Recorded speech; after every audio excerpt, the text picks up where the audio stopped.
Olá, essa é a aula de número 3 de Física 2 e vamos falar hoje sobre colisões. Existem dois tipos de colisões, basicamente: colisões elásticas e colisões inelásticas. As colisões ditas elásticas são aquelas que mantêm a energia cinética após a colisão. Na verdade, esse tipo de colisão ela é idealizada no mundo macroscópico. Dificilmente nós veremos um tipo de colisão como essa no mundo macroscópico. Nós podemos imaginar, para esse caso, uma bola de tênis que caia no chão e retorne ao seu ponto de partida. Uma bola que caia verticalmente, né?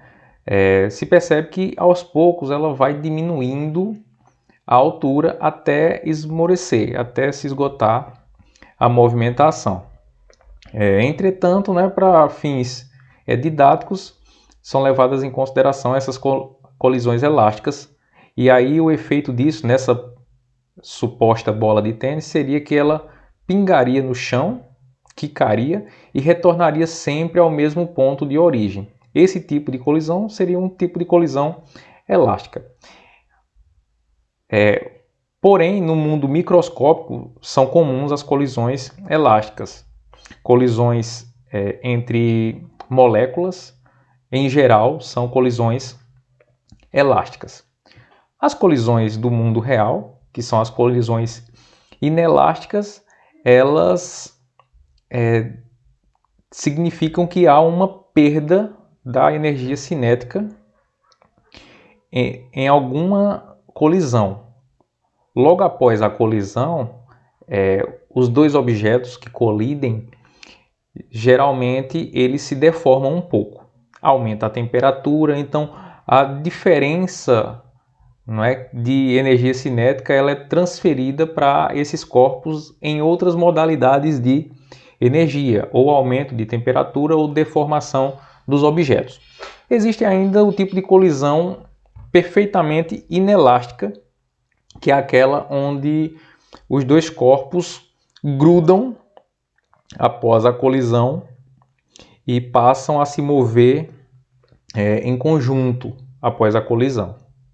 Há uma diminuição em todo tipo de colisão inelástica da energia cinética inicial com relação à energia cinética final. Há uma perda na quantidade de energia cinética. Bom, vejamos aqui na nossa sequência. Eu trago duas figuras. A figura 1 mostra um taco de beisebol acertando uma bola e deformando essa bola, né? Existe um intervalo de tempo muito pequeno em que existe o contato da bola para com o taco. E durante esse contato rápido, vai haver transferência de energia, de movimento de um corpo para outro. E aí a bola se põe em movimento rapidamente. No universo como um todo, né, no nosso mundo, existem diversos tipos de situações como essa, em que você impulsiona algum objeto por um intervalo de tempo pequeno para impulsioná-lo, para dar movimento a ele, para transmitir uma força. E aí você vê o resultado disso através da mudança de velocidade desse objeto. No caso da bola, quando entra em contato com o taco transmite-lhe um movimento. E esse tipo de situação nós chamamos de impulso. O taco, ao entrar em contato com a bola, transmite impulso. E como é que é calculado o impulso? O impulso é uma grandeza física vetorial que depende de quanta força é aplicada, né, nesse contato e qual o intervalo de tempo em que esses dois corpos estão em contato. Normalmente, a força ela varia de acordo com o intervalo de tempo. Não significa que durante todo o tempo em que um objeto entra em contato com outro, a força é igual, por mais que seja uma fração de tempo pequena. Há uma variação natural na intensidade da força. Imagine o caso da tacada de beisebol. Mesmo que o atleta quisesse impor sempre a mesma força no braço durante a tacada, e por mais que seja um intervalo de tempo muito pequeno do contato entre a bola e o taco de beisebol, ainda assim há variações. Mas em algumas situações nós poderemos considerar essa força média do impacto que ocorre no impacto entre os dois objetos, no contato entre os dois objetos. Bom, então de um modo geral nós sabemos, a partir do que eu acabei de dizer, que o impulso depende da força que é aplicada durante um contato e o intervalo de tempo em que decorre esse contato. E aí temos a equação 8.9 que destaca a relação entre impulso, força e tempo. O impulso é uma grandeza física vetorial e ela é definida, como sendo a integral de um tempo inicial até um tempo final da força, levando em conta a variável tempo. Então, você integra em relação ao tempo. À direita da nossa tela eu tenho um diagrama que mostra a força que foi aplicada durante um contato como esse e o impulso que foi transmitido.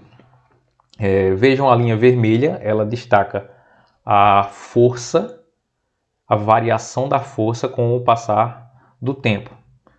TI é o tempo inicial e TF é o tempo final. E antes de TI, logo não há contato, e depois de TF também deixa de haver o contato. O contato aconteceu dentro deste intervalo de tempo, que nós chamamos então de ΔT, naturalmente. Como eu disse logo no princípio do conceito de impulso, é possível a gente considerar uma força média,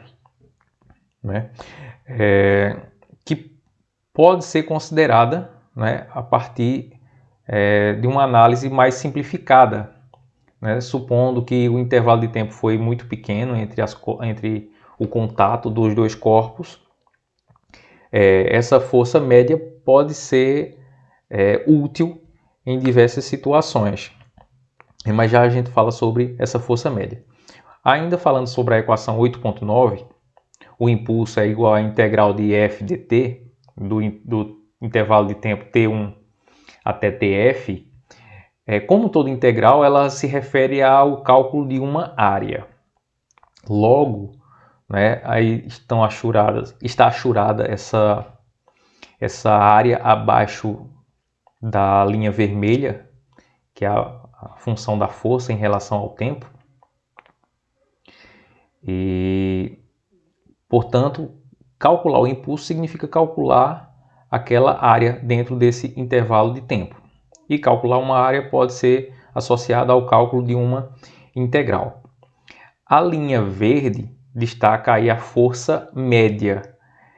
Essa linha verde forma um retângulo com intervalos TI e TF, e esse retângulo teria hipoteticamente a mesma área que a figura curva, aqui está abaixo da linha vermelha. Então o impulso médio, podemos dizer assim, ou o impulso na verdade, pode ser tomado como sendo também a força média vezes o intervalo de tempo. E essa equação evidentemente simplifica o processo como um todo, já que tira a integral. Quando a gente fala em força média, você vai ter uma uma constância na força, você vai considerar como se fosse uma força constante, e aí não é necessário aplicar integração para esses casos. Por isso que muitas vezes é bastante útil imaginar o impulso como sendo aplicado por uma força média, embora que a gente saiba que isso muito dificilmente acontece. Mas para efeitos de simplificação, muitas vezes a gente pode tomar em conta ou levar em conta essa força média. Avancemos. A propósito, a unidade é Newton vezes segundo, a unidade de medida de impulso é Newton vezes segundo, já que é força vezes tempo, o impulso, se você considerar a força média, né? Pois bem, sigamos. A partir da segunda lei de Newton, né, que é força resultante igual à variação do momento, a gente pode encarar dessa forma, F resultante é igual a dp dt. Se eu integrar dos dois lados dessa expressão, F igual a dp dt, eu vou encontrar essa equação aqui, dessa forma, essa primeira equação aí. Integrando o lado esquerdo, vai ficar a integral da força resultante em relação ao tempo, integrando em relação ao tempo, igual a integral dessa parte da direita em relação ao tempo. Essa segunda integral, naturalmente, essa segunda integral, a integral da direita, ela se refere à variação de momento. É o momento final menos o momento inicial. A gente pode até pensar assim, ó, dessa forma. Eu corto dt aqui com dt aqui, então sobra integrar dp. Integrar dp, mesmo que aqui os limites sejam em relação ao tempo, nós podemos deduzir que há uma troca de variáveis de integração, nos limites de integração há uma troca, e portanto isso tudo corresponde à variação de momento. Qual é a conclusão disso tudo? Que a força resultante ela está associada também à variação de momento e que, por sua vez, está integrada a esse novo conceito que nós abordamos, que é o impulso. Logo, esses três conceitos estão conectados.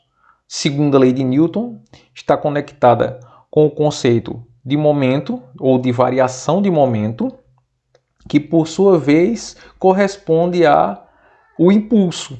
Lembra que o impulso é força resultante vezes variação de tempo. Isso se eu considerar a força média, ou integral da força em relação ao tempo.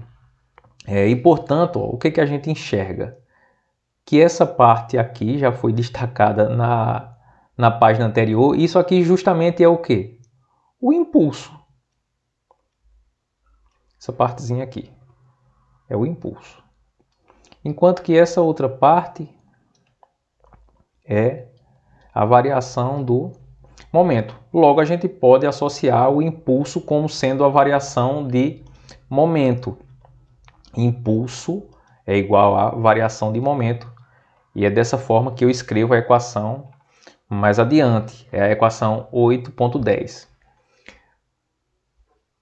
Impulso é integral da força, tomado o tempo como variável de integração, ou seja, f dt, integral f dt, mas isso é igual também à variação do momento. Então, a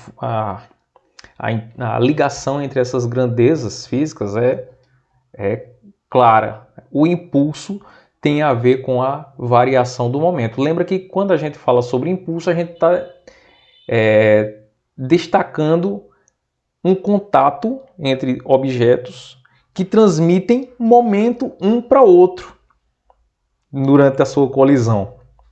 Então, daí essa relação clara, que a princípio parecia ser apenas conceitual, né? Existe uma uma transmissão de movimento de um corpo para outro no impacto entre eles, no impulso. E aí está destacado o teorema do impulso momento para uma partícula, que é a equação 810. E nós podemos estender isso para um sistema como um todo.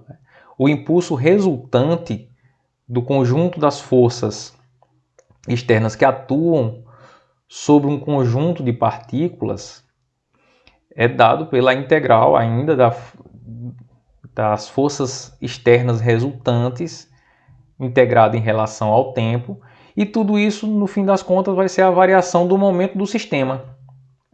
Então, posso até, digamos, esconder essa parte do meio aqui da equação, só para focar, né, na parte inicial e na parte final, que é igualzinho à equação 8.10, só que aí a gente vai estar levando em conta o conjunto de partículas.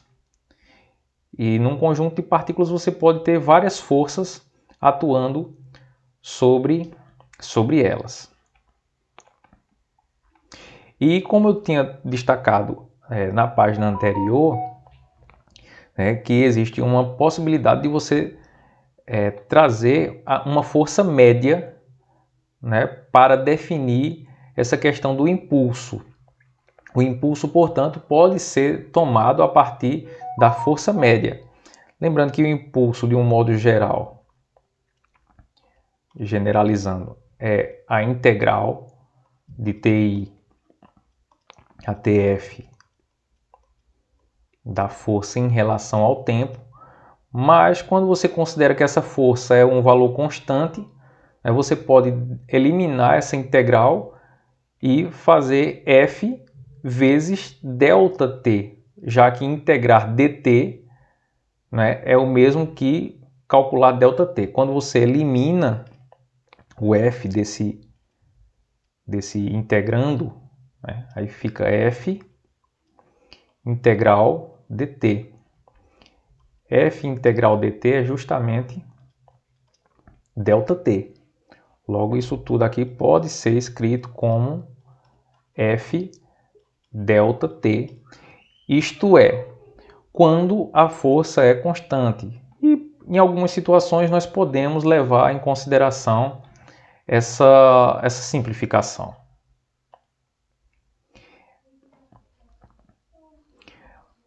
Prosseguindo, a gente vem falando sobre colisões, falamos sobre o impulso, agora há pouco, como uma grandeza essencial para encarar as colisões, já que o impulso é como se fosse a transmissão de movimento de um corpo para outro após uma colisão.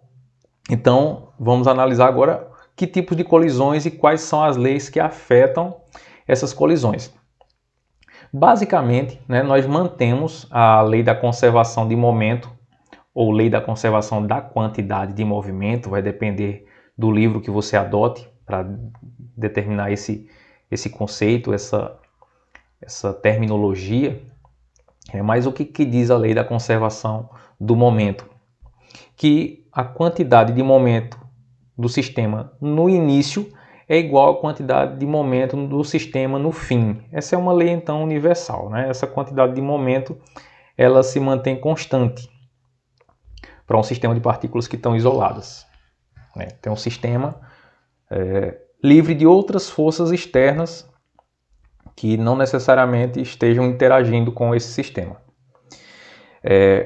Dado isso, se eu sei que o momento é massa vezes velocidade, e aqui faltaram os vetorzinhos. Aliás, pode ou não ter vetor. Eu vou analisar inicialmente de forma unidimensional. Então, como eu estou analisando unidimensionalmente, eu não preciso necessariamente ter a linguagem de vetores aqui. Mas as mesmas considerações vão valer para as colisões em 2 ou 3 dimensões. Basta encarar a velocidade e o momento como vetores em 2 ou 3 dimensões.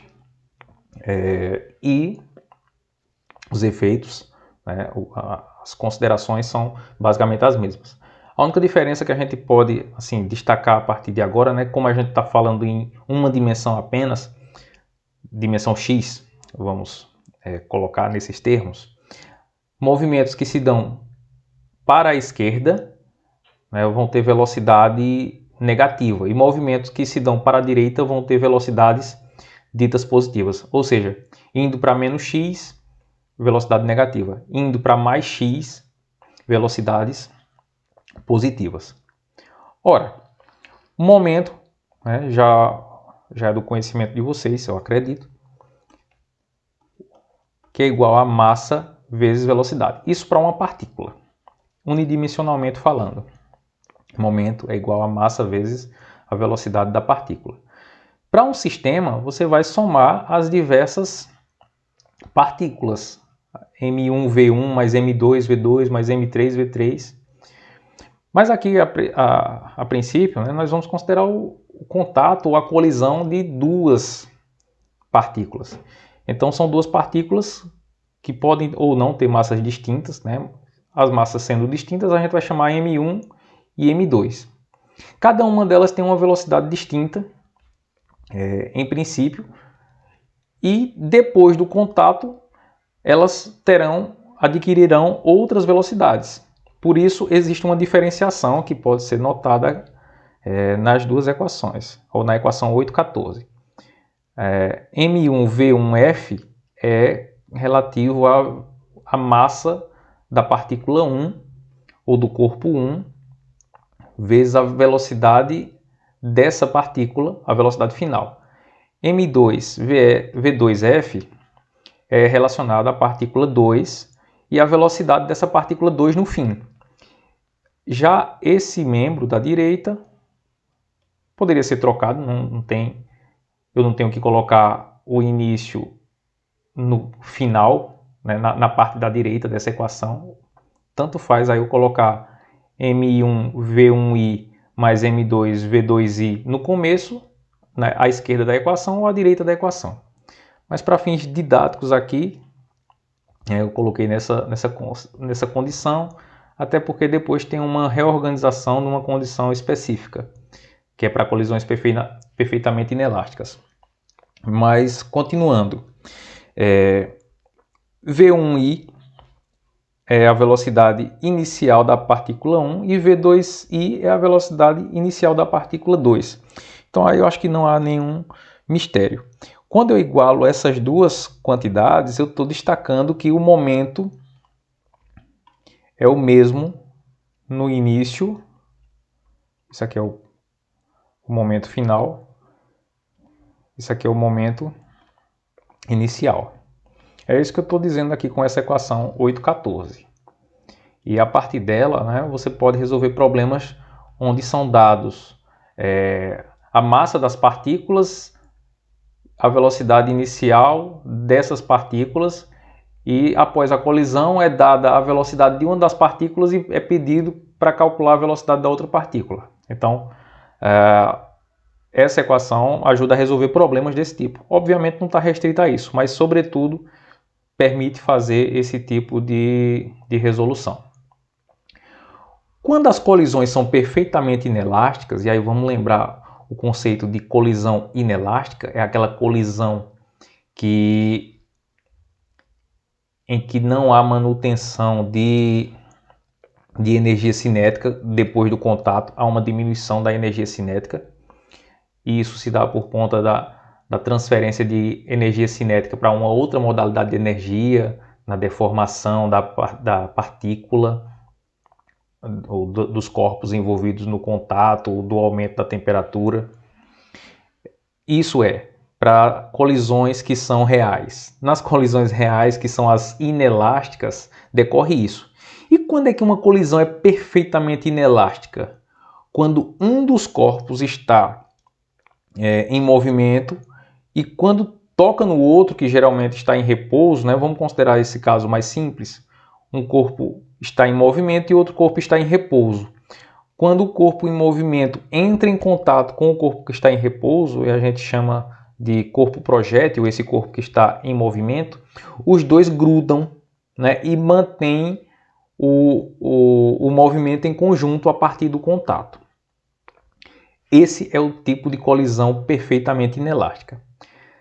Se assim né, o corpo, um dos corpos está em repouso, né, e, portanto, a gente pode dizer que a velocidade final das partículas, da partícula 1 e da partícula 2, no fim das contas é a velocidade do centro de massa destas duas partículas, já que elas ficam coladas após o contato. Tá? Então, se a gente pegar a equação 8,14 e substituir V1F e V2F pela velocidade do centro de massa, eu vou pegar essa equação 8,14 e vou, no lugar de V1F e V2F, colocar VCM, eu poderei,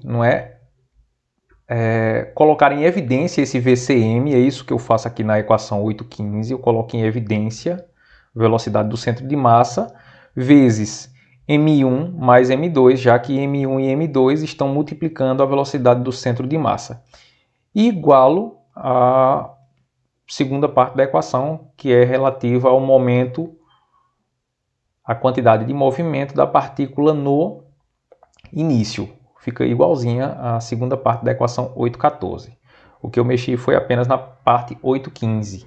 Então esse é um típico caso em que você aplica a equação 8,14 para uma colisão perfeitamente inelástica, aquela que considera que após o contato entre os dois corpos, os dois passam a ter a mesma velocidade e andarem juntos, um com o outro. Os dois estão colados. Bom, passemos adiante. Energia cinética e momento.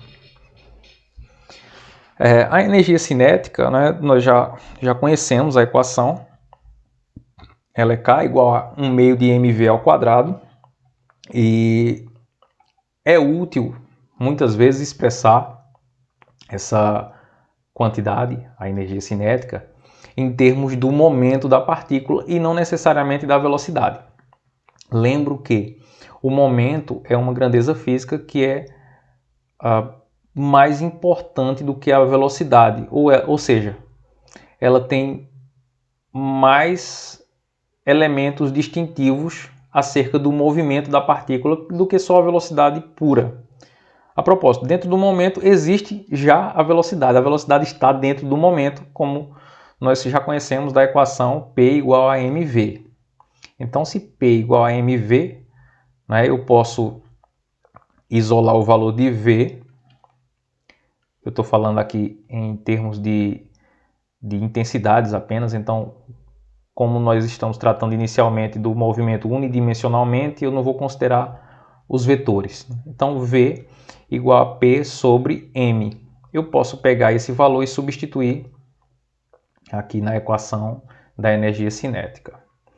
E aí eu fico com K igual a 1 meio de M, K igual a 1 meio de M, V ao quadrado. No lugar de V eu coloquei P sobre M. E aí desenvolvendo essa equação, fica P ao quadrado sobre M ao quadrado, vezes 1 meio de M. Eu tenho M na parte de cima e M na parte de baixo. Eu posso cancelar o M de cima com um dos M's de baixo e fica então a equação 8,16, que é K igual a P ao quadrado sobre 2M. Então essa é a energia cinética em termos de momento da partícula. Para colisões perfeitamente inelásticas, que era aquele caso que nós estávamos abordando ainda há pouco, né, onde os dois corpos mantêm a mesma velocidade após o contato, eles ficam juntos, a velocidade dos corpos depois do contato é a velocidade do centro de massa deles, né, nós temos que o momento do sistema ele é dado pelo momento inicial. Lembremos que vamos manter, não é, a lei da conservação de momento. Então, o momento no começo é igual ao momento no fim. O momento do sistema de partículas ou de uma partícula apenas, tanto faz. O momento no início é igual ao momento no final. E aí eu posso ter um exemplo de colisão perfeitamente inelástica, como eu dizia agora há pouco, em que um dos objetos está em repouso e outro é que está em movimento apenas. Se um dos corpos está em repouso, digamos o corpo 2, enquanto que o corpo 1 apenas está em movimento, quando eu vou calcular M1 V1 mais M2 V2, isso para o início, né? Que é a parte esquerda aqui dessa equação, é isso aqui, ó. Se eu estou considerando que um dos corpos está em repouso, essa parte ela deixa de ser considerada, né? Já que a velocidade do corpo 2 é nula. Quando você multiplica pela massa dele, por maior que seja, o resultado do momento dele é zero. O momento daquele corpo que está em repouso é zero por conta da velocidade ser nula. Logo, todo o momento refere-se apenas à partícula que está em movimento. E pela lei da conservação, a gente sabe que o momento inicial é igual ao momento final. O que acontece depois é que há alguma perda de energia cinética. E a gente vai observar isso comparando depois as equações que decorrem aqui. Ora, se o momento do sistema é dado apenas pela partícula que está em movimento antes do contato, a equação fica justamente para definir o momento do sistema M1 V1I, onde V1I é a velocidade inicial da partícula 1. E isso vai ser a PF também, PI e PF do sistema. Bom, e a energia cinética? Nós já vimos que a energia cinética em termos de momento é K igual a P ao quadrado sobre 2m. Né?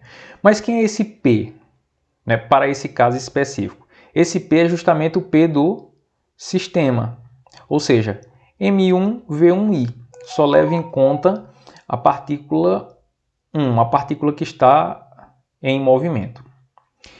E 2m1, né, sobre 2m1, é porque está levando em conta apenas essa partícula, é a única que está em movimento. Então a energia cinética total do sistema no início é dada por P ao quadrado do sistema, que é devido a uma partícula apenas, a partícula 1, dividido por 2m1. Por que não apenas 2m, somando a massa dos dois corpos? Porque o segundo corpo, como nós já vimos, ele está em repouso.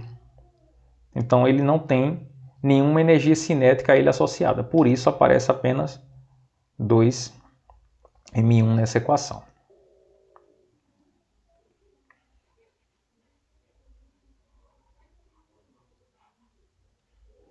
Vou limpar um pouquinho aqui a poluição para nós seguirmos. Então a energia cinética inicial se deve apenas a uma das partículas. Considerando que o momento é conservado, nós já explicitamos isso ainda há pouco, P no começo é igual a P no final, só que esse P do final vai depender apenas de uma das partículas, né, que é a partícula que está em movimento. Qual é o resultado disso? Que a energia cinética, ainda levando em conta a equação P ao quadrado sobre 2m, vai considerar o que? A energia cinética final. Vai considerar agora o movimento dos dois corpos em conjunto. Porque depois do impacto, né, os dois passam a se movimentar juntamente. Lembremos que a gente está falando sobre colisões perfeitamente inelásticas. Dado isso, então, você não considera mais apenas a massa de uma das partículas. A energia cinética no final vai considerar o movimento do conjunto como um todo. Por isso, M1 mais M2 e não apenas M1, como é no início. Como o momento é conservado, a quantidade de movimento no começo é igual à quantidade de movimento no final. Por isso, a parte de cima aparece a mesma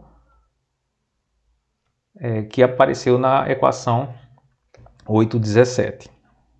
O que mudou foi a massa envolvida, que agora está em movimento. É a massa dos dois corpos em conjunto. Para colisões elásticas, diferentemente das inelásticas, há uma manutenção na energia cinética, não se perde energia cinética.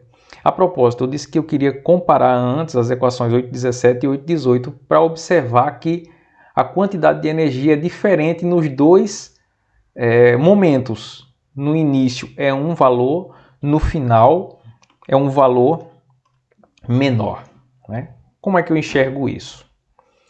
Mesmo que o momento seja conservado, PI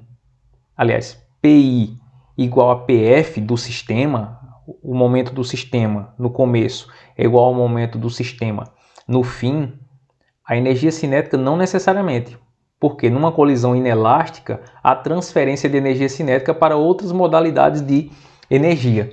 E isso dá para ver claramente quando nós observamos as equações 8,17 e 8,18. A equação 8,17 é um valor maior do que o da 8,18. Como é que eu chego a essa conclusão? Que KI é maior que KF numa colisão inelástica.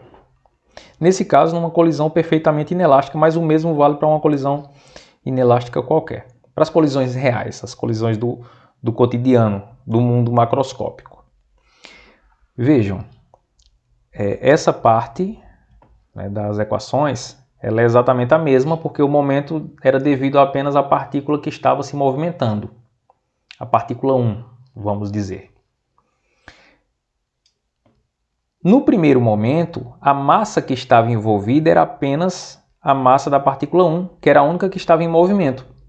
Mas após o choque entre as duas partículas, ou entre os dois corpos, os dois passaram a se movimentar em conjunto, dado que a energia cinética do sistema agora tem que levar em conta a massa total dessas duas partículas, ou desses dois corpos. Por isso, 2 vezes M1 mais M2. M1 mais M2 é a massa total do sistema, a massa total dos dois corpos envolvidos. Como a massa aumentou, né, e ela fica na parte de baixo da equação, significa que você tem um valor menor. Dividir por um valor maior resulta num valor menor. Portanto, K final é menor que K inicial. Em outras palavras, a energia cinética do final diminui com relação à energia cinética do início. Então, a energia cinética não é conservada.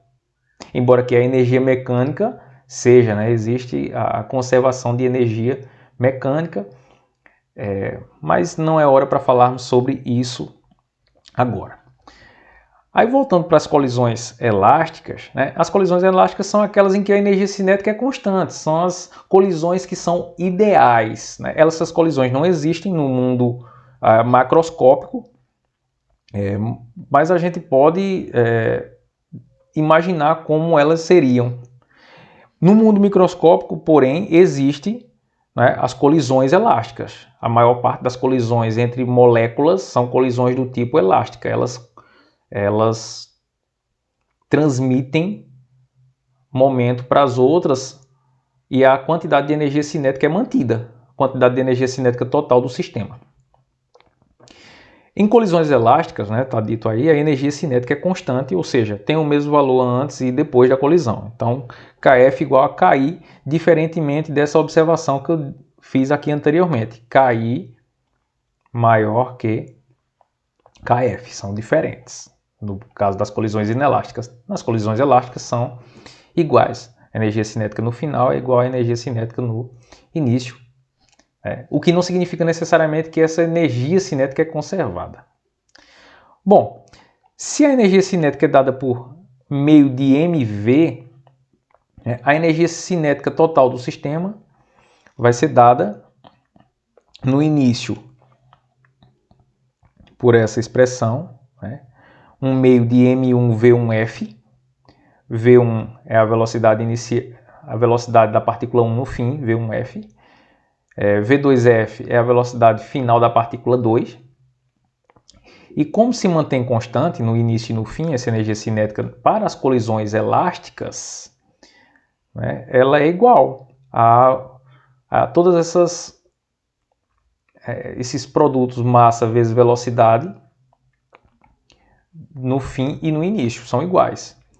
Então, é igual a meio de M1V1I mais meio de M2V2I. Bom, então estamos chegando ao final, da nossa aula. Só recapitulando, nós vimos o conceito de impulso e relativo a essa questão do impulso, nós temos desdobramentos que são importantes para fazer uma análise das colisões. Existem colisões elásticas e inelásticas. E aí existe uma análise da energia cinética dos sistemas, de partículas ou de corpos envolvidos.